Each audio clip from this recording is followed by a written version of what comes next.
Actually আমরা যারা সংসারের মধ্যে আছি তারা আমরা কিন্তু ঘরে বসে শুধু থাকি না, অনেক কষ্ট করি।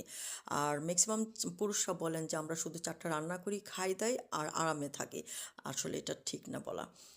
প্রত্যেকটা পরিবারে সংসারিক মহিলারা অনেক কষ্ট করে। দেখেন আমি এক জায়গায় দাওয়াত খেতে যাব, এখানে আমি কি নিয়ে যাব, কি হাতে কিনতে যাব সেটা আমার থিংকিং না এসে আমার আগে চিন্তা করতে হলো যে আমার ময়লার ঝুঁইটা হাতে নিয়ে যেতে হবে।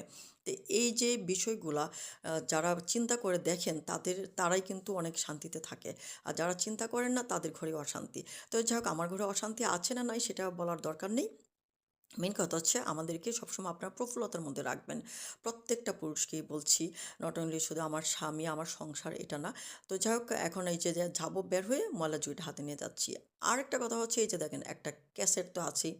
ক্যাসেট শুধু পিতা টানে, পিতা টানে।